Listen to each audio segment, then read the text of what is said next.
नमस्कार दोस्तों, मैं पत्रकार मोहम्मद सिराज साहिल। यूं तो मैंने सरोकार के लिए हजारों साक्षात्कार किए हैं, लेकिन आज हम आपकी मुलाकात एक ऐसी शख्सियत से कराने जा रहे हैं जो किसी परिचय की मोहताज नहीं है। उनका नाम है नरेन भीखूराम जैन। नरेन भीखूराम जैन साहब राजनीति के पक्के खिलाड़ी माने जाते हैं, लेकिन वो अन्य राजनेताओं की तरह सिर्फ सत्ता लोलुप में नहीं लगे रहते हैं। यही वजह है कि कांग्रेसी खानदान से बिलोंग करने वाले नरेन भीखूराम जैन साहब ने, जिनके पिता बहुत ही लोकप्रिय सांसद रहे हैं, उनका एक सिक्का चलता रहा है और आज भी उनके किए कार्यों को लोग याद रखते हैं। जब अरविंद केजरीवाल ने अलग तरह की राजनीति शुरू करने का मादा दिखाया तो नरेन भीखूराम जैन ने आगे बढ़कर कनॉट प्लेस जैसी जगह पे अपने आशियाने को केजरीवाल को कार्यालय इस्तेमाल के लिए मात्र ₹1 महीने पे दे दिया और केजरीवाल ने अपनी पार्टी की पूरी रणनीति वहीं से बनाई और वो कामयाब भी हुए।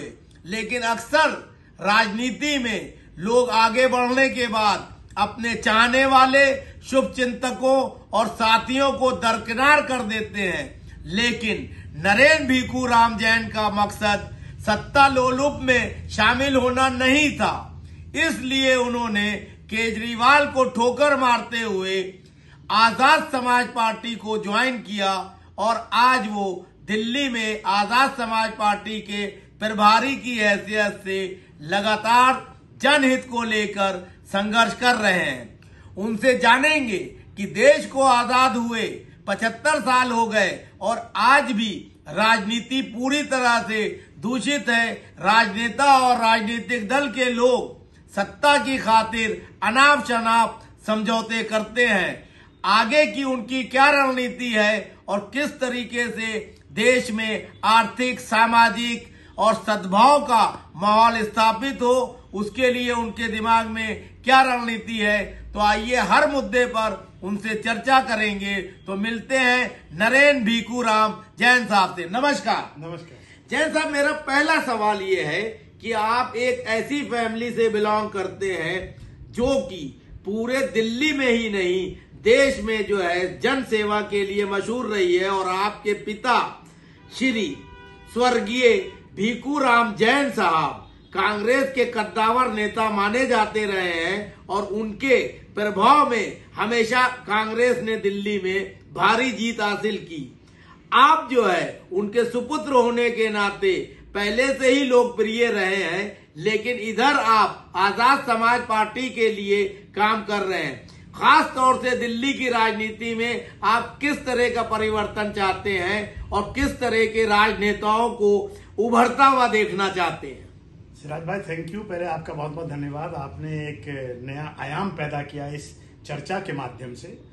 कोई भी राजनेता या जमीनी कार्यकर्ता जो राजनीति के तरफ बढ़ता है, उसके अंदर एक जुनून होता है। राजनीति कोई पेशा नहीं है, एक जुनून होता है। जिस प्रकार आदमी का व्यक्तित्व उसके साथ जुड़ा होता है। आप देखें, अगर एक छन्नी में हम एक सारे भारत के लोगों को डाल दें तो उसमें से चंद लोग ही राजनीति में आते हैं, क्योंकि राजनीति एक ऐसा कार्य है जिसमें आदमी अपना घरफूक तमाशा देखता है। मैं एक ऐसे परिवार से हूं, हालांकि हम लोग 5 भाई हैं। मेरे 4 भाई राजनीति की तरफ ध्यान नहीं देते, केवल मैं ही देता हूं, क्योंकि मैंने अपने पिता के साथ उस जमीनी सच्चाई के साथ हर पग में उनके साथ में शामिल रहा काफी अरसे से।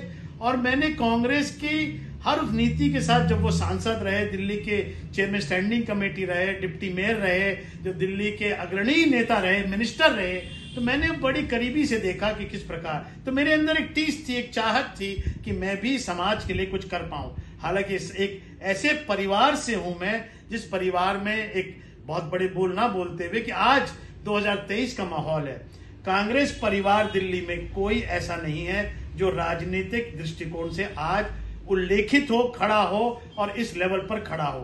एक हमारे मित्र जरूर हैं, जयप्रकाश अग्रवाल जी। लेकिन सवाल यह कि और जितने भी कांग्रेस के नेता सब लुप्त हैं। तो कांग्रेस और आज की वर्तमान राजनीति में जो परिवर्तन आया है, चाहे वो आम आदमी पार्टी के तहत आया हो या वो आजाद समाज पार्टी के तहत आया हो, उसके लिए मैं अग्रसर हमेशा रहूंगा। आप ये बताइए कि अभी दिल्ली में जिस तरह से आम आदमी पार्टी की सरकार है और नगर निगम में भी जो है उनको बहुमत मिल गया, उससे क्या दिल्ली के उत्थान और दिल्ली वासियों के लिए भलाई के लिए और तेजी से विकास कार्य होंगे? देखिए, केजरीवाल के जो एक ही मुद्दा है, मुफ्त बिजली और मुफ्त पानी, मैं समझता हूं अभी ये जो मुद्दे हैं दो, ये दिल्ली की जनता को एक कैंसर की तरह फैल चुका है।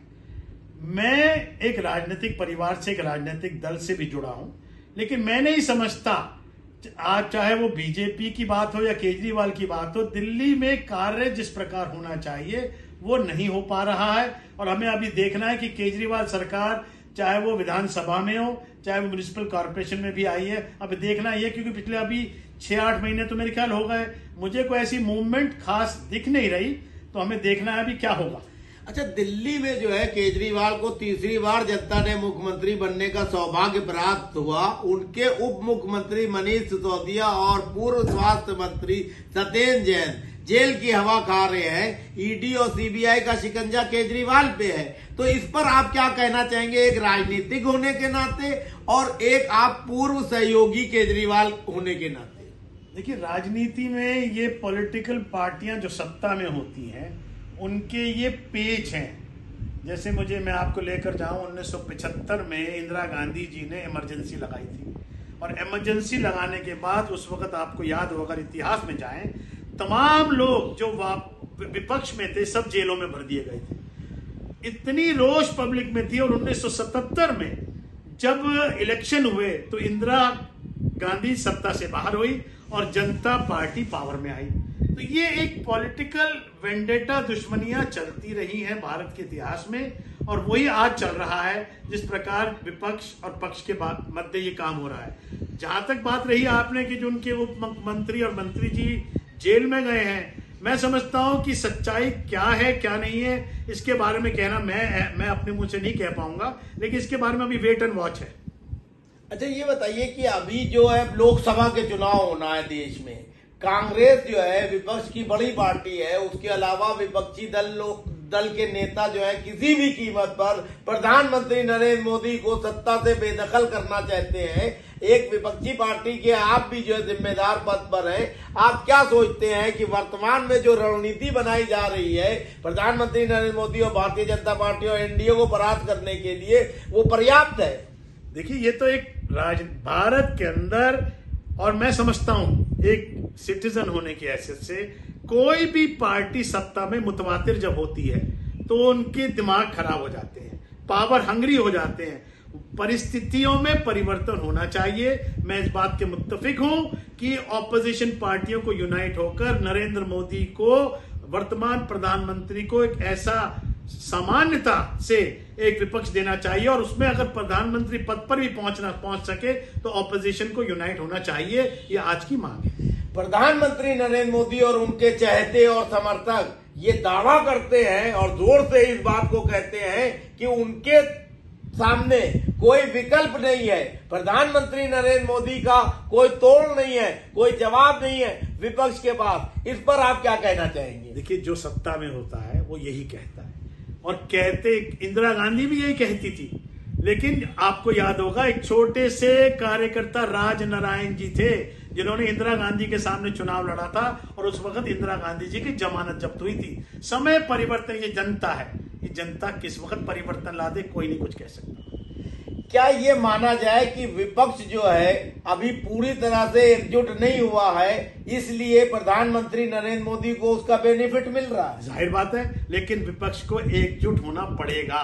अगर उन्हें अपना वर्चस्व को कायम करना है तभी उन्हें एकजुट होना पड़ेगा। लेकिन विपक्ष का जो एक तरह से देखा जाए ध्रुवीकरण करने का केंद्र कांग्रेस पार्टी को होना चाहिए, बड़ी पार्टी होने के नाते, राष्ट्रीय स्तर पर पूरे देश की पार्टी होने के नाते वो उस जिम्मेदारी को तत्परता से और ईमानदारी से नहीं निभा पा रही है क्या? उसमें निभा इसलिए नहीं पा रही क्योंकि सत्ताधारी पार्टी ने, सत्ता नेतृत्व ने जो राहुल गांधी जी को इस तरह से पछाड़ कर पीछे भेजकर ऐसी ऐसी हरकतें कर दी, थोड़ा सा विलंब हो रहा है, लेकिन मैं समझता हूं विपक्ष इकट्ठा होगा। विपक्ष इकट्ठा होगा तो आपके हिसाब से वो कौन नेता होगा जिसको लेकर विपक्ष जो है आसानी से एकजुट हो सकता है, ताकि नरेंद्र मोदी साहब और भारतीय जनता पार्टी और एनडीए को शिकस्त देने लायक ही विपक्ष बन सके? देखिए, ऐसा है, विपक्ष को एक होना पड़ेगा। वो कौन सा नेता है ये आज की तारीख में कहना बहुत मुश्किल है। मैं उदाहरण के तौर पे बताता हूं, हमारे नेता चंद्रशेखर साहब जो आजाद समाज पार्टी के राष्ट्रीय अध्यक्ष हैं, उन्होंने सपा से और एलएनजेपी से आपने गठबंधन किया। उत्तर प्रदेश में भी चुनाव चल रहे हैं, वहां मेयर के और मेंबर के आप देखना, अभी हमारे 10 से 15 लोग हमारी पार्टी के चुन के आएंगे। बीजेपी की वहां पर बहुत कमजोर हालत है। तो ये परिस्थिति जब अब ये उग रही है, और ये मैं समझता हूं उगते उगते ही बहुत बड़ा रूप ले लेगी। ये बताइए कि अभी अखिलेश यादव जो है यूपी में जो है अपने आप को बड़ा नेता मानते हैं, जनाधार के आधार पे वो सबसे बड़ी पार्टी है भी, तो क्या उनको लोकसभा चुनाव में कांग्रेस और अन्य सहयोगियों पर ये दबाव बनाने का अधिकार दे देना चाहिए कि वो यूपी में ज्यादा से ज्यादा सीटें ले? बिल्कुल जाहिर बात है, इसमें कोई शक नहीं है, ये तो होना ही चाहिए।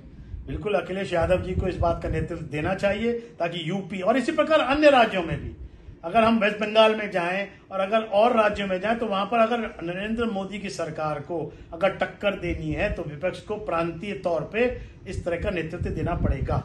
तो इसका मतलब ये है कि पश्चिम बंगाल हो गया, बिहार हो गया, यूपी हो गया, जिन राज्यों में क्षेत्रीय दल प्रभावी है, कर्नाटक हो गया, या आप वो उड़ीसा हो गया, या आप ये ले लीजिए महाराष्ट्र हो गया, इन राज्यों में अगर कांग्रेस क्षेत्रीय दलों को ही सारा नेतृत्व सौंप देगी तो कांग्रेस तो जो है किनारे पे आ जाएगी। कांग्रेस को किनारे पे भले ही ना आवे, लेकिन कांग्रेस को ये आहुति देनी पड़ेगी। अगर देश के भविष्य की बात करनी है, अगर देश को एक नए आयाम पर लेकर जाना है, तो जो जनता आज देखिए, आज 34 से 35% वोट भारतीय जनता पार्टी की है, तो 65-67 वोट तो अन्य पार्टियों की है। ये बात अन्य पार्टियों को समझनी पड़ेगी, ताकि वो लोग जब इकट्ठे होंगे तो 65% वोट तो वहीं शिफ्ट हो जाएगी। तो ये आपको समझिए कांग्रेस को आहुति देनी पड़ेगी। अच्छा, ये बताइए, भारतीय जनता पार्टी जो है जिस तरीके से रणनीति बनाती है, उस तरीके से रणनीति बनाने में अन्य क्षेत्रीय दल और कांग्रेस उतनी महारत हासिल नहीं करते हैं, इस पे क्या कहेंगे? ये जैसे आपने कहा, बहुत अच्छी बात कही, लेकिन अब समय चुनाव का आगे खड़ा है 6-8 महीने बाद। अगर अब भी नहीं करा, मैं इस टीवी चैनल के माध्यम से बात कहना चाहता हूं, अगर अब भी अपोजिशन यूनाइट नहीं हुई तो अगले 10 साल भूल जाना, कहीं नहीं खड़े थे। अच्छा, ये बताइए कि लोग आरोप लगाते हैं कि प्रधानमंत्री नरेंद्र मोदी ने 9 सालों में कुछ नहीं किया। अगर कुछ नहीं किया तो ऐसी स्थिति में पहली बात वो दूसरी बार भी प्रधानमंत्री बन गए और ज्यादा सीटों से बन गए। तीसरी बार जो है भाजपा और उनके समर्थक और उनके सहयोगी दावा कर रहे हैं कि हमारी सरकार क्लियर कट बन रही है। तो ऐसा क्यों हो रहा है कि अगर बीजेपी काम भी नहीं कर रही है तो भी वो क्यों जीत रही है? इस पर आप बताइए। एक चर्चा चल रही है कि हमें बैलेट पेपर चाहिए। बैलेट पेपर इसलिए चाहिए कि ये जो आपने बात रखी, इस बात का स्पष्टीकरण हो, और जो ईवीएम मशीन से हो रहा है उसमें एक संकेत आ रहा है, एक शंका आ रही है उसके चलते। तो ये एक बहुत बड़ा गंभीर विषय है, इसके ऊपर विश्लेषण से हम आज ये कहना बड़ा मुश्किल होगा, लेकिन वास्तविकता ये मैंने जैसे बताया, क्योंकि ऑपोजिशन डिवाइडेड है, 67% 65% वोट बढ़ जाती है और 35% एक मुश्त पड़ जाती है, तो जाहिर बात है वो जीतते हैं। हमें ऑपोजिशन को यूनाइट होना पड़ेगा। जैन साहब, ये बताइए कि आप जैन कम्युनिटी से जो आते हैं, शिखर सम्मेद जी झारखंड में जो है धार्मिक स्थल है, वहां का मामला पेचीदा होता चला जा रहा है, और इस वक्त सौभाग्य से देश के गृह मंत्री अमित शाह साहब हैं, उसके बावजूद जैनियों का ये धार्मिक मामला नहीं सुलझ रहा है। इस पर आप क्या कहेंगे?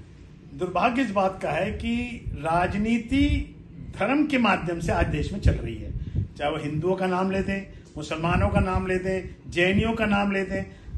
भारत के संविधान जिस प्रकार बनाया था डॉक्टर भीमराव अंबेडकर साहब ने, उसमें इस बात का उल्लेख है कि ये भारत एक ऐसा देश है जिसमें सब धर्म समान होने चाहिए। दुर्भाग्य इस बात का है कि झारखंड में सम्मेद शिखर जी के प्रति जो वहां पर सरकार है वो कुछ वोटरों को वहां पर खुश करने के लिए जैन समुदाय के प्राचीन मंदिरों के लिए इस प्रकार का कार्य कर रही है, जिसके लिए प्रधानमंत्री जी के पास, अमित शाह साहब के पास, मुख्यमंत्री वगैरह हर एक के पास हर जना ये कह रहा है कि नहीं कोई कार्य जैन के खिलाफ नहीं होगा, लेकिन दुर्भाग्य से गिरनार जी में हुआ।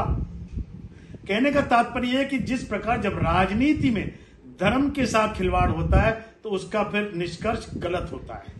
यहीं पे एक सवाल, जैन समाज जो है हिंदुस्तान की आर्थिक स्थिति को मजबूत करने के लिए 25% करीब टैक्स देता है, ऐसे आंकड़े आते रहते हैं।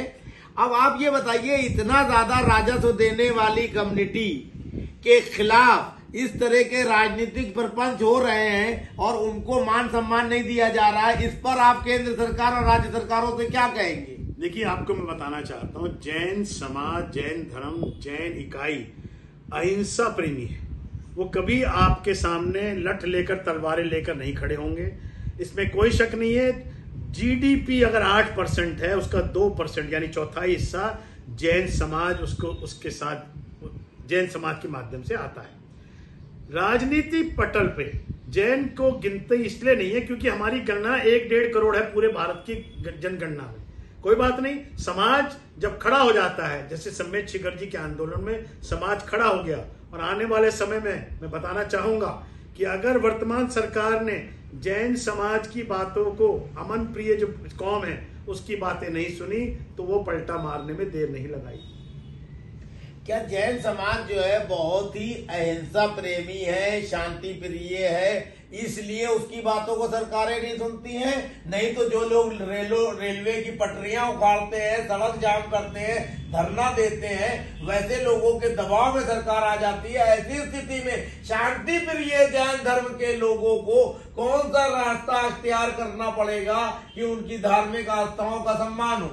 जैन धर्म शांति प्रिय ही रहेंगे, लेकिन हमारे साधुओं ने हमें एक बात बताई है कि अगर सामने गड्ढा है तो गड्ढा ये नहीं है कि आंख बंद करके गड्ढे में गिर जाओ, हमें फिर आंदोलन करना भी आता है। और वो आंदोलन जैन जो करेंगे ना, शांति प्रिय आंदोलन, उसमें सत्ता भी बदल सकती है। क्योंकि एक बात याद रखना, भले ही हमारी गिनती कम हो, लेकिन हमारे साथ हजारों लोग काम करते हैं, और वो हजारों लोग 10-20 करोड़ की जनगणना में गिनती में आते हैं।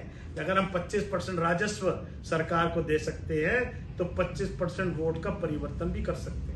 एक सवाल, आप आजाद समाज पार्टी के दिल्ली के प्रभारी हैं और आप कहते हैं राजनीति में धर्म का इस्तेमाल नहीं होना चाहिए, जात का इस्तेमाल नहीं होना चाहिए। आपके जो मुखिया हैं, आजाद समाज पार्टी के अध्यक्ष चंद्रशेखर आजाद रावण, वो तो खुलेआम जो है मुसलमानों और दलितों की एकता की बात करते हैं और ब्राह्मणों को गाली देते हैं, इस पर क्या कहेंगे? नहीं, वो गाली किसी को नहीं देते। देखिए, चंद्रशेखर साहब एक सामाजिक कार्यकर्ता है। वो कहते हैं कि समानता की बात करो, ये बात ना करो कि ऊंच नीच की बात ना करो। वो कहते हैं कि मानव एक समान। मैं आपको इनके साथ मिलवाऊंगा जब भी आपका। वो कहते हैं चाहे वो ब्राह्मण हो, चाहे कोई हो, अगर मानव है तो उसके साथ अगर गलत हो रहा है मैं उनके साथ भी खड़ा हूंगा। तो ये बात गलत है। वो ये कहते हैं कि मनुवादी बातों को एक तरफ रखो, मनुवादी बातों से देश का निर्माण नहीं हो सकता, क्योंकि मनुवादी बातें देश के 85% लोगों का घात करती है। इसलिए मनुवादी बातें, अगर आप मनुवादी बातों पे चलोगे तो देश में गरीबी बढ़ेगी। समानता की बात नहीं करोगे तो देश में गरीबी बढ़ेगी। मनुवादी बातें ना करो, वो ये कहते हैं, लेकिन ज्यादातर SC ST OBC के लोग और माइनॉरिटीज के लोग मनुवादी व्यवस्था से ग्रसित होकर उसी पकड़ जाल में फंसे हुए हैं। तो सिर्फ कहने से क्या समस्या का समाधान हो जाएगा? परिवर्तन पहले, देखिए सिराज भाई, पहले कहा जाता है फिर दबाया जाता है। जब आज 85% लोगों को इस बात का एहसास होगा, जो अंबेडकर साहब ने कहा कि संगठित रहो, शिक्षित बनो और आगे बढ़ो, तभी तो देश आगे बढ़ेगा। अभी हम उस अलग को जला रहे हैं, और अगर जिस दिन 85-15 की आवाज का मशाल जल गई, उस दिन परिवर्तन आ जाएगा। सवाल, अंबेडकर जी ने जो है कहा शिक्षित रहो, संगठित हो और आगे बढ़ो और जात पात पे जो है विश्वास ना करो, अपने आप को सबल बनाओ। क्या 75 साल हो गए देश को आजाद हुए और आपकी पार्टी और ऐसे दलितों के बड़े महानुभव नेता आए, वो अपने 85% को जो है जागरूक करने में नाकाम हो गए, जो मनुवादी लोग आज भी सत्ता पे कायम है। नहीं, नाकाम नहीं हुए, लेकिन ये जरूर कहूंगा, आपको मैं बताना चाहूंगा, हमारी बहन जी मायावती जी, उन्होंने बहुजन हिताय बहुजन सुखाय का नारा लगाया और उत्तर प्रदेश में 4 बार मुख्यमंत्री बनी। अब क्या स्थिति है उनकी? आज उन्होंने एक गलती जो करी, जिसकी वजह से, जो आपने बात कही बहुत सही कही, उन्होंने सर्वजन हिताय और सर्वजन सुखाय का नारा लगा दिया। क्योंकि सत्ता में आने के बाद क्या होता है, अमूमन नेता जो है उनके दिमागों में परिवर्तन आ जाता है। तो इसीलिए जो बात आपने कही, 75 साल देश की आजादी भले हो गई हो, लेकिन मनुवादी बातें से जो 85% आज भी शोषित है, लेकिन हमें फिर दोबारा से एक नई चंद्रशेखर साहब ने जो अलग जलाई है, वो 85% लोगों को जगाने की लड़ाई है, जो बहुजन मूवमेंट है। क्या बहुजन मूवमेंट के प्रोधा और बहुजन मूवमेंट चलाने वाले लोग कुछ दिन के बाद अपने उद्देश्य से भटक जाते हैं या थक जाते हैं, जो जाके बीजेपी या कांग्रेस की गोद में बैठ जाते हैं? उदाहरण के तौर पर उदित राज साहब बहुत बड़े आलमबरदार रहे और फिर वो बीजेपी में चले गए, सांसद बन गए, फिर अब वो कांग्रेस में है, प्रवक्ता है। तो क्या बहुजन का नेतृत्व करने वाले अपने बहुजन समाज का मुखौटा पहनकर लोगों को गुमराह कर वोट बैंक की राजनीति कर अपनी निजी स्वार्थ की राजनीतिक गोटियां सेकते हैं? सही कहा आपने। मैं आपको बताना चाहूंगा, बहुत अच्छा सवाल किया। आज 278 मेंबर ऑफ पार्लियामेंट हैं बहुजन समाज के वर्तमान संसद में। वो जब इलेक्शन लड़कर जाते हैं, वो अपने वोटरों से कहते हैं, अरे मैं दलित हूं, मैं एससी हूं, मैं एसटी हूं, मैं ओबीसी हूं, मैं माइनॉरिटी हूं। उनकी वोट लेकर वो संसद में पहुंचते, लेकिन आवाज नहीं उठाते। क्यों? क्योंकि वो एक पार्टी से बंधे हुए हैं, उसका लॉलीपॉप चूस रहे हैं। हमारी पार्टी का जो उद्देश्य है, हम उस उद्देश्य को पहले से ही लेकर चलते हैं, ताकि जो चुनकर आए वो उस समाज के लिए कार्यरत होगा। जो आज की परिस्थिति है, वो उस पार्टी से जुड़े हुए हैं जहां पर वो उद्देश्य नहीं है। आप जिस पार्टी से हैं, क्या कल को आप सांसद बनते हैं तो जो व्हिप जारी होती है वो आप पे लागू होगी कि नहीं? नहीं, जिस पार्टी से मैं जुड़ाऊंगा तो उसकी भी अगर लागू होगी तो बिल्कुल रहूंगा। अगर वो पार्टी का मुखिया जो है ये कहता है कि मनुवादी सरकार बनी है, हमें अपने समाज का उत्थान करने के लिए कंप्रोमाइज करना है, आप उनके पक्ष में वोट करो, तो एक सांसद की हैसियत से क्या मनुवादियों को आप समर्थन दोगे? नहीं, ऐसा हमारी पार्टी कभी नहीं करेगी, क्योंकि वो मनुवादी परिस्थितियों के टोटली खिलाफ। अच्छा, मनुवाद है क्या? मनुवाद है कि जो इस देश के मूल निवासी है, उनको तो मूलता दीनी है। जो आर्यन इस देश के अंदर आए, जो आज तक राज कर रहे हैं, आपको बताना चाहूंगा, इस देश के अंदर वास्तविकता में 3% लोग ही राज कर रहे हैं और पिछले 75 सालों से कर रहे हैं। तो वो 3% ज्यादा इंटेलिजेंट है 97% के मुकाबले। इंटेलिजेंस एक चीज है, लेकिन हमारे देश के अंदर ये जो मनुवादिता फैली हुई है, उस मनुवादिता को हमें आगे जाके जागरूक करना है कि मूल निवासी, आज मूल निवासी इस देश के अंदर पिछड़ा वर्ग है, मूल निवासी पिछड़ा वर्ग है, ये हमारा मूल नारा है, उनको मेन स्ट्रीम में लाना है। मूल निवासियों की बात जो है मायावती भी करती है, स्वर्गीय रामविलास पासवान भी करते थे, अठावले भी करते हैं और चंद्रशेखर आजाद रावण भी करते हैं, मायावती भी करती थी। एट प्रेजेंट मूल निवासियों की इतनी समस्याएं हैं, उसके बावजूद बामन मेश्राम है, वो भी कहते हैं कि मैं आरएसएस को उखाड़ दूंगा, फेंक दूंगा, ये कर दूंगा।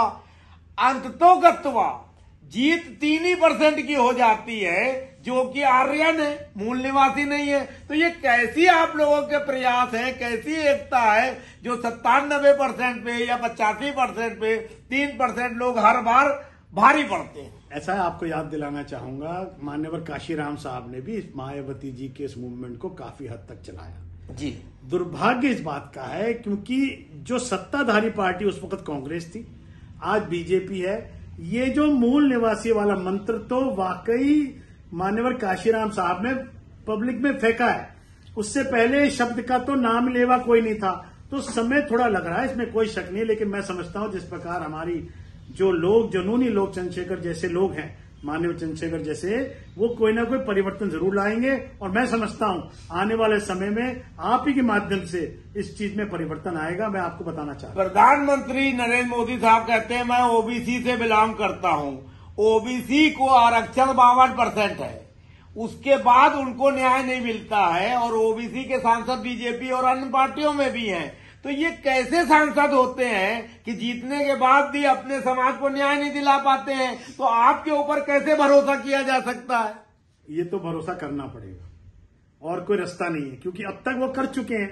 तो वो एक नारा है कि सारी पार्टी देख ली, अब की बारी केतली, जो हमारा चुनाव चिन्ह है। सवाल ये है कि ये एक परिवर्तन, प्रजातंत्र लोकतंत्र में ये रूल है कि जब कोई पार्टी कार्य नहीं करती तो परिवर्तन। अच्छा, मतलब आप ये कहना चाहते हैं कि जो व्यक्ति रेलवे स्टेशन पे प्लेटफॉर्म पे चाय बेचता था तो वो चाय केतली में ही रखता था, तो चाय वाले को प्रधानमंत्री बना दिया, तो अब केतली वाले को बना दो। फिर आगे नारा आएगा केतली और चाय वाले को बना दिया, अब कप वाले को बना दो। तो क्या इस तरह से राजनीति चलेगी?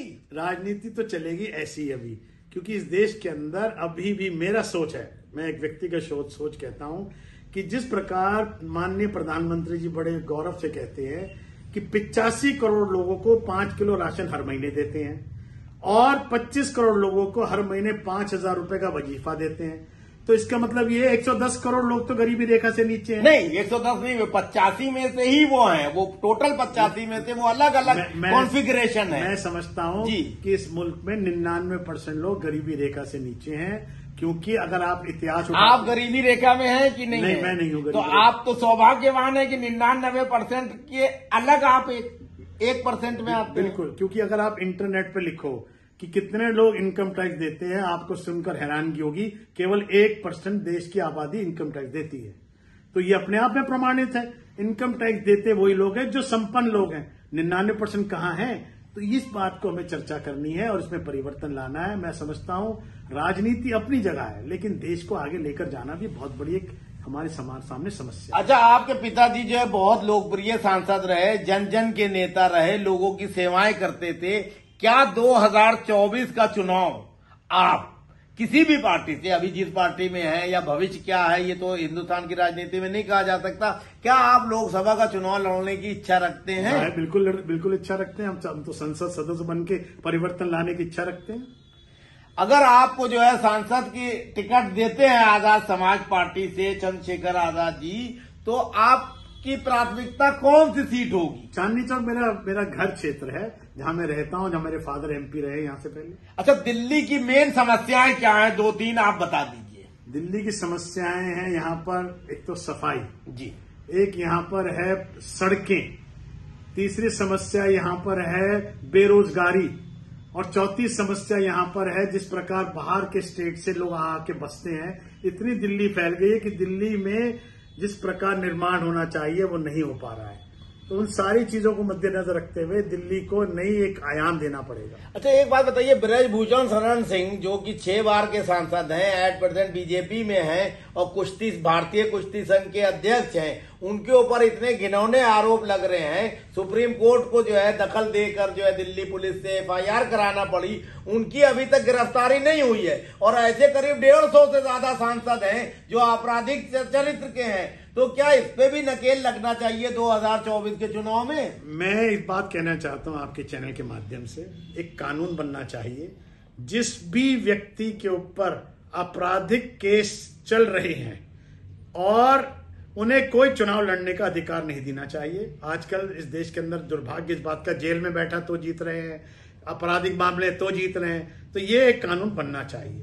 मैंने तो इस बात को भी रखा है कि हर राजनीतिक दल अपना व्हाइट पेपर हर साल रखे, खासतौर से जो नेशनल पार्टियां हैं जनता के सामने व्हाइट पेपर रखे कि जो मैंने चुनाव पत्र दिया था, मैनिफेस्टो दिया था चुनाव, और उसके चलते जीत कर आए, उन्होंने उसके ऊपर कितना कार्य किया, ये पब्लिक के सामने व्हाइट पेपर आना चाहिए। जहां तक बात यह है कि जितने भी लोग जिस प्रकार जिन्होंने, जैसे अभी आपने बताया, उनके जो स्टूडेंट्स हैं जो जीत कर आए, मेडल लेकर आए, उन्होंने जंतर मंतर पे धरना दे रहे हैं। मैं भी परसों वहां गया था, उनके साथ बैठा था, उनके साथ न्याय नहीं हो रहा, जबकि सुप्रीम कोर्ट ने इस बात को कहा है ये राजनीतिक का एक खिलवाड़ है, और इस प्रकार आज उनके साथ है छेड़छाड़ तो कल किसी और के साथ होगी। और ये कहावत है कि आज अगर उनके साथ है तो अगला नंबर किसका होगा पता नहीं। सर एक आखिरी सवाल, देश में 2024 में लोकसभा के चुनाव होना है, आप देश की जनता से क्या अपेक्षा करते हैं, वोटरों से क्या कहेंगे, और पार्लियामेंट में स्वच्छ छवि के ईमानदार कर्मठ और पढ़े लिखे लोग जो है प्रतिनिधित्व जनता का करें, उसके लिए सरकारों को, चुनाव आयोग को, चीफ जस्टिस ऑफ इंडिया को क्या करना चाहिए और आप जनता से क्या अपेक्षा करें? मेरा सवाल सीधा है, मैं जनता से आह्वान करता हूं कि चुनो उनको जो ईमानदार हो, जिनका बैकग्राउंड हो, जो अच्छा कार्य करने का वादा करें, और उनसे वादा ना करे तो उनके सामने जाएं और उनके गिरेबान में हाथ डाल के पूछे कि तुमने ऐसा वायदा किया था तो ये वायदे पूरे क्यों नहीं हो रहे।